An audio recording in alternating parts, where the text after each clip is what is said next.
Salut les amis, salut à tous les abonnés. Les potos, il faut dire vrai, que d'émotion. Que d'émotion, les potos. Quart de finale, le derby de l'Afrique de l'Ouest entre les éléphants de Côte d'Ivoire et les aigles du Mali, les potos. On le sait tous. Un match de CAN entre éléphants de Côte d'Ivoire et aigles de Mali, c'est toujours un derby.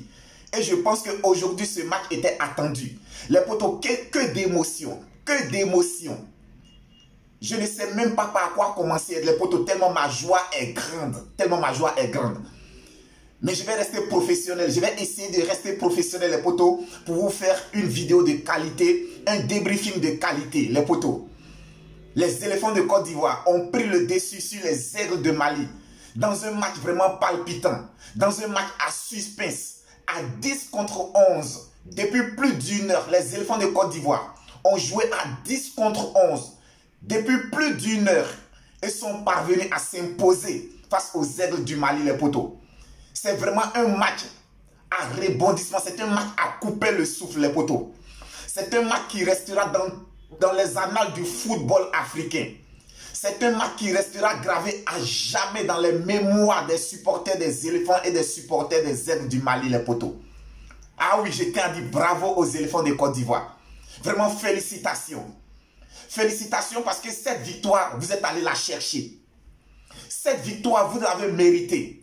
Cette victoire, vous avez vraiment un gros mental. Parce qu'à 10 contre 11, contre une équipe du Mali, qui techniquement était largement au-dessus des éléphants de Côte d'Ivoire. Cette équipe du Mali nous a posé vraiment beaucoup de problèmes, et tactiques, et techniques, et sur le terrain, les potos. Le match a été vraiment difficile. Même à 11 contre 11, on n'arrivait pas à nous en sortir. Parce que tactiquement, l'équipe malienne était mieux organisée que nous. Les potos, c'est vrai que nous avons gagné. Aujourd'hui, le plus important, c'est de célébrer notre victoire. Le plus important est de reconnaître le gros mental des éléphants de Côte d'Ivoire. Mais je pense qu'il y a beaucoup de leçons à tirer de cette victoire des éléphants de Côte d'Ivoire, les potos. Vraiment, félicitations. Au-delà de la victoire, les potos, je voudrais commencer par l'équipe des éléphants de Côte d'Ivoire. Je pense qu'on a eu une entame de match vraiment très timide. On a eu une entame de match vraiment compliquée. Les éléphants de Côte d'Ivoire sont entrés timidement dans leur match, les potos. Et ça a été le cas contre le Sénégal. Beaucoup de stress, beaucoup de panique, beaucoup de pression. On a l'impression que ce sont des joueurs qui n'ont jamais joué de grandes compétitions. On a l'impression que ce sont des joueurs qui n'ont jamais disputé de grands matchs. Je voudrais attirer l'attention de notre coach Hermès Faé. En début de rencontre, je dirais que moi, je n'étais pas d'accord avec son choix d'homme. Je n'étais pas d'accord avec son système. Il a débuté avec un 4-5-1.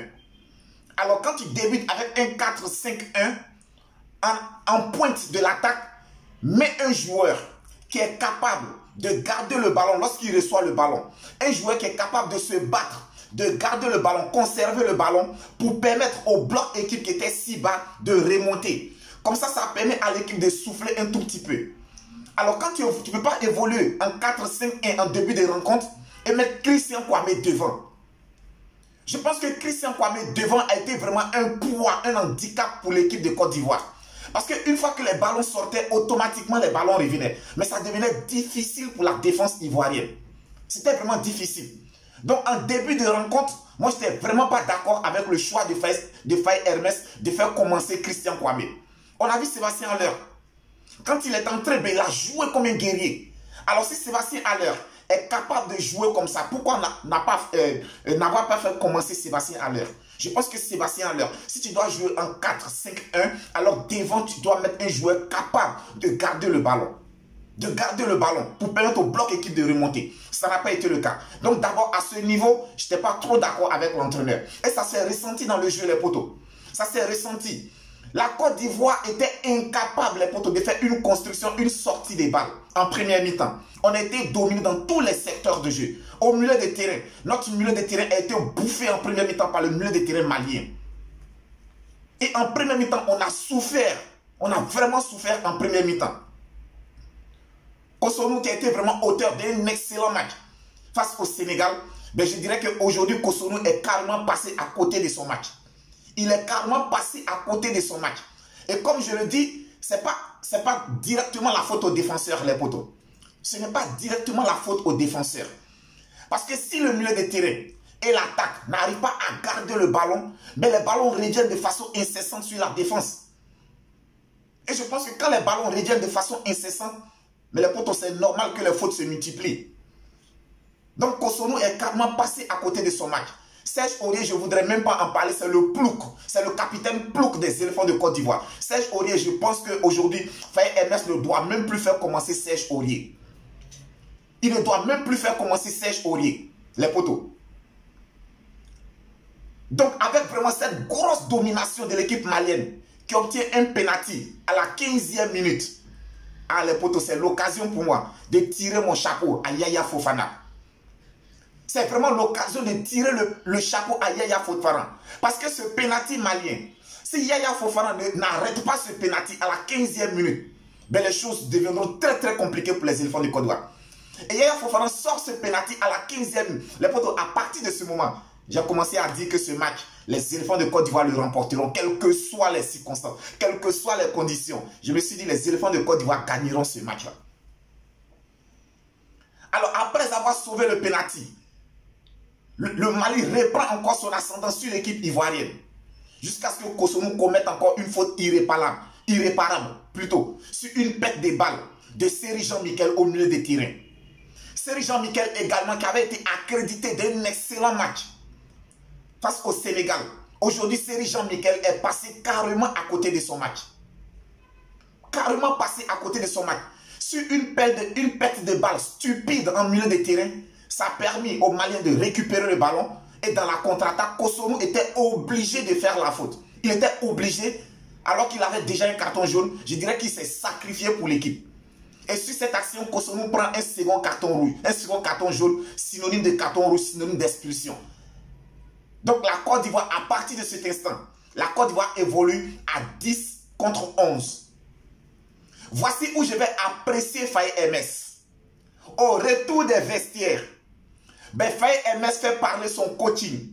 Il fait des changements judicieux. Il fait sortir Christian Kwame, il fait rentrer Sébastien Haller. Parce que maintenant, à 10 contre 11, on a besoin d'un joueur qui est véritablement capable de garder le ballon à la pointe de l'attaque des éléphants de Côte d'Ivoire pour permettre au bloc équipe de remonter et de respirer un peu. Donc, il fait sortir Christian Kwame, il fait entrer Sébastien Haller. Là, c'était un très bon coaching de sa part. Il fait sortir Nicolas Pepe et il fait entrer Wilfried Senghor. Donc, à partir de ce moment, il change de système tactique, les potos. Il passe maintenant avec 3 défenseurs centraux pour pouvoir muscler sa défense parce que désormais, nous sommes en infériorité numérique. Je dirais que le fait de faire entrer Wilfried Senghor, vraiment, aujourd'hui, il est accrédité d'un très très gros match. L'entrée de Wilfried Senghor a stabilisé la défense ivoirienne. Ensuite, il a fait entrer Oumar Diakité. On le sait tous les potos. Quel match de Oumar Diakité. Bravo à Oumar Diakité. Ça, c'est un joueur. C'est vrai, comme je l'ai dit, il est tantôt brouillon dans les derniers gestes. Mais je pense que moi, je préfère un joueur comme Oumar Diakité qui est brouillon dans les derniers gestes qu'un joueur qui est rempli de qualité et qui ne peut rien apporter à l'équipe sur le plan collectif, sur le plan tactique et sur le plan individuel. Parce que l'entrée de Oumar Diakité a posé beaucoup de problèmes à la défense malienne. La défense malienne a senti qu'il y avait désormais un danger sur le terrain. Et cette défense a commencé à reculer. Mais quand elle a commencé à reculer, je dirais qu'en deuxième mi-temps, même à 10 contre 11, on a vu une équipe des éléphants de Côte d'Ivoire qui était plus stable qu'en première mi-temps. Parce qu'en première mi-temps, Serge Aurier était un véritable passoire. C'était un danger pour l'équipe des éléphants de Côte d'Ivoire. Alors quand Serge Aurier est sorti, que Oumar Diakité est entré, Wilfried Senghor est entré, je dirais que ça a stabilisé le jeu des éléphants de Côte d'Ivoire. On avait désormais en attaque un Sébastien Haller sur lequel on pouvait s'appuyer. On avait un Oumar Diakité sur le côté qui pouvait percuter, envoyer du danger. On avait même Wilfried Senghor qui faisait aussi des montées avec le ballon. À partir de ce moment, même à 10 contre 11, on a concédé moins d'occasions qu'en première mi-temps. Donc là, j'ai dit c'était un coaching gagnant de Faye MS. Coaching gagnant de Faye MS, les potos. Coaching gagnant. Et après, il nous fait entrer Simon Adingra. Il fait sortir. Il fait entrer Simon Adingra. Mais Simon Adingra, quand il est entré les poteaux, on connaît tous Simon Adingra.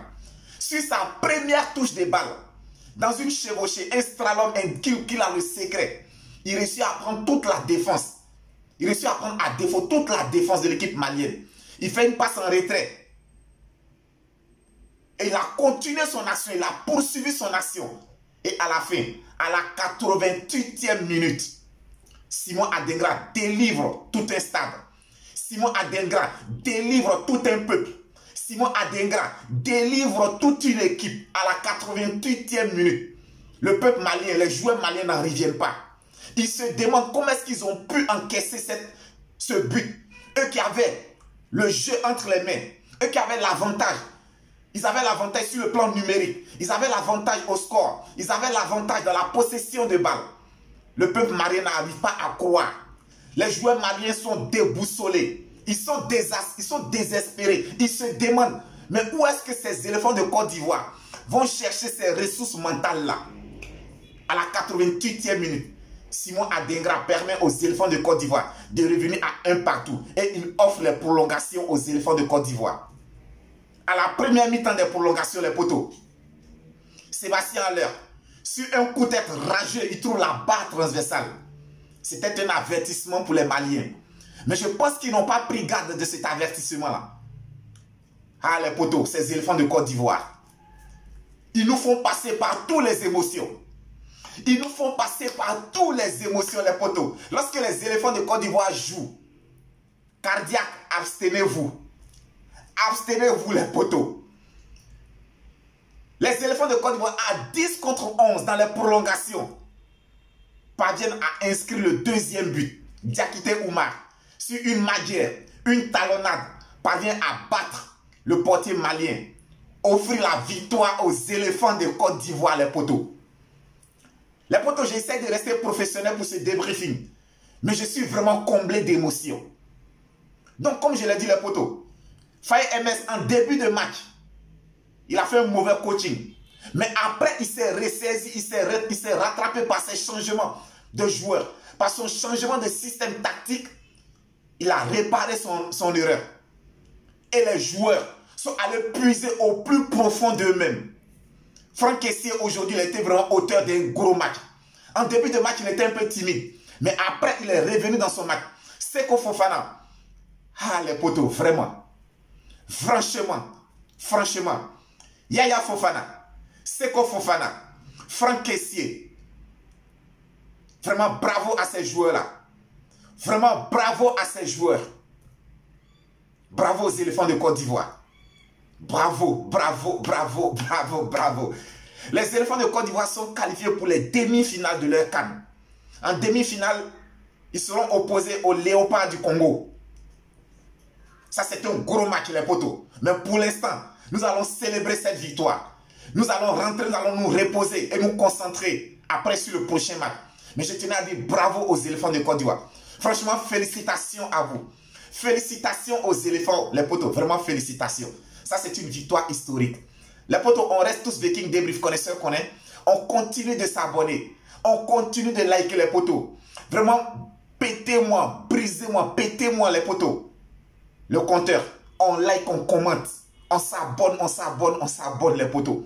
On reste tous Viking Débrief connaisseurs qu'on est. C'est sur votre chaîne préférée. D'ici là, portez-vous bien. Encore bravo aux éléphants de Côte d'Ivoire. Bravo aux éléphants de Côte d'Ivoire. Et bonne chance aux éléphants de Côte d'Ivoire pour la suite de la compétition. On se dit à très bientôt pour une autre vidéo. Toujours mobilisés. Rien ne peut nous arrêter. Côte d'Ivoire et Ibeyo. Ivoire et Ibeyo. Supporter et Ibeyo. Rien ne peut nous arrêter. On est déjà prêt, oh, dans la tête comme dans les pieds, oh. Si c'est pas non, on va jouer, oh. Rien ne peut nous arrêter, oh.